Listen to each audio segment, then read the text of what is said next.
बिस्मिल्लाहिर्रहमानिर्रहीम। अस्सलाम वालेकुम तमाम अहबाब को।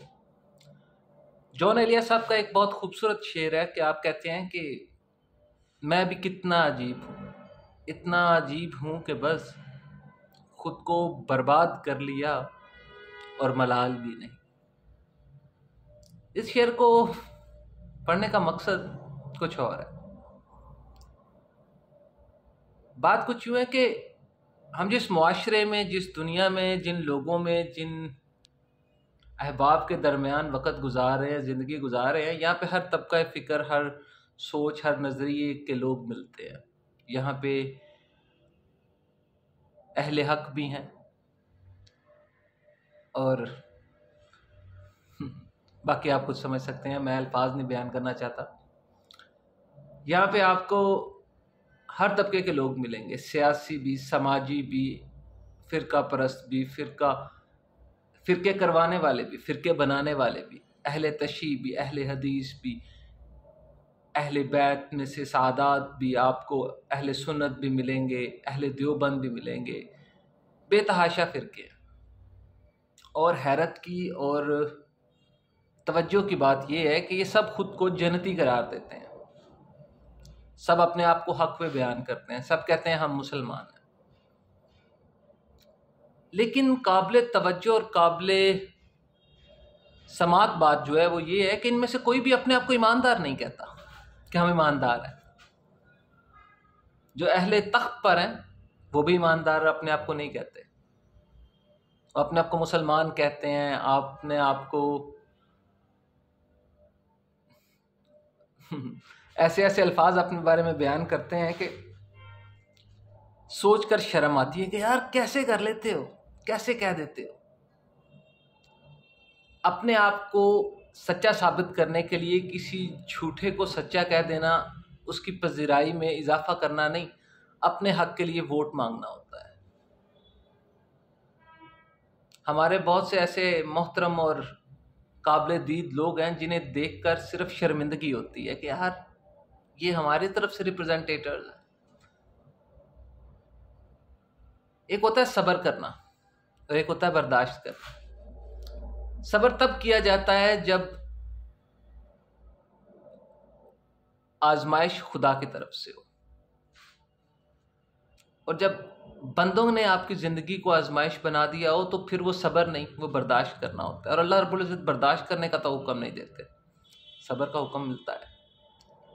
इन्नल्लाह मअस साबिरीन, बर्दाश्त करने वालों के बारे में नहीं कहा गया।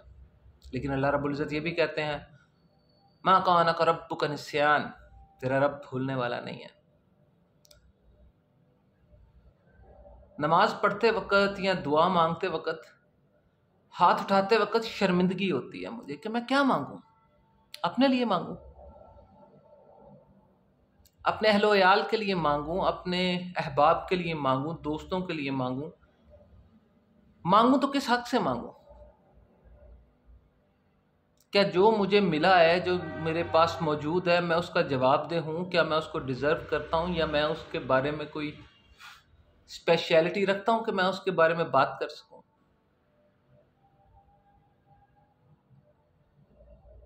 मेरे इर्द गिर्द खून की नदियां बह रही हैं और बहाने वाले कोई गैर नहीं है, लेकिन मैं कुछ कर नहीं सकता। मैं शर्मिंदा हूं, खुदा के सामने भी और हजूर के सामने भी।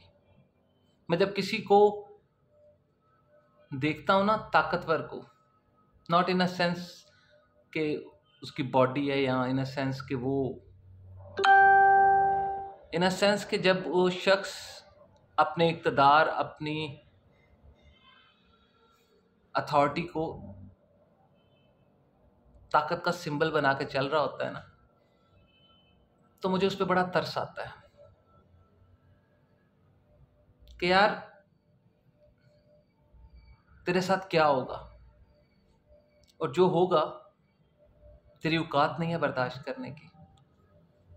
हमने तो कर लिया बर्दाश्त, क्योंकि हमारे पास ऑप्शन बड़े लिमिटेड है। हम अगर हक बजानिब भी हों तो हमारे साथ कोई खड़ा नहीं होता। पिछले दिनों मेरे ऊपर कुछ ऐसे ही लम्हात आए कि मैं इनके हत्थे चढ़ा, मैंने सज़ा काटी। बड़ी परेशानी बनी मेरे लिए, मेरी फैमिली के लिए, मेरे बहन भाइयों के लिए, मेरे वालिद के लिए। बड़ा परेशानी का वक़्त था, लेकिन अल्हम्दुलिल्लाह रब्बिल आलमीन, ये हुक्म इलाही था और ये होना था और ये होके ही रहना था, सो ये होगा। लेकिन अल्हम्दुलिल्लाह समहाउ मैं वहाँ से निकल आया। अब निकलने के बाद बहुत सी सोचें मुझे हैरान करती हैं कि मेरे साथ जब ये सब कुछ हो रहा था, ऑब्वियसली गलत हो रहा था, तो मैं जहाँ पे रहता हूँ या जिस जगह पे मेरी शॉप है या जिस जगह पे मैं काम करता हूँ, सब लोग वहाँ मौजूद थे। 10-20 नहीं, कई 100 लोगों का मजमा उस वक़्त मौजूद था, और एक भी शख्स ऐसा नहीं था जो आगे आके कहता कि भाई ये गलत है। एक बंदा आगे आया था, उसने मेरे हक में आवाज़ उठाई, और उसका मेरे हक में आवाज़ उठाने की सज़ा मुझे ये मिली कि उसको तो वो कुछ कह नहीं सके। बंदा माजूर था, मैं उसकी तारीफ़ करूँगा, खुदा उसके दर्जात बुलंद करे, खुदा उसको आला मुकाम अता करे, उसको हक पर चलने की तौफीक अता फरमाए। उसने मेरे हक में आवाज़ उठाई, उसको तो ये कुछ कह नहीं सके, लेकिन उसका गुस्सा मुझ पे निकाला।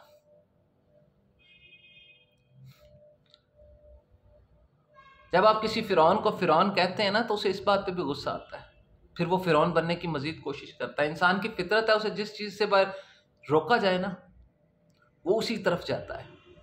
आप उसे कहो ना पीछे मुड़ के मत देखना, वो पीछे मुड़ के देखेगा। आप उसे कहो आम के बारे में मत सोचो, वो आम के बारे में ही सोचेगा। आप किसी को बोलो फ़िरौन मत बन, वो फ़िरौन ही बनेगा। आप उसे कहो यजीदियत मत दिखा, वो दिखाएगा।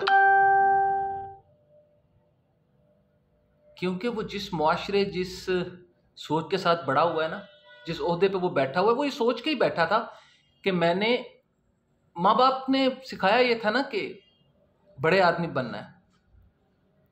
अब बड़ा आदमी तो वो है जिसके पास बड़ी गाड़ी है, बड़ा घर है, बड़ा बैंक बैलेंस है।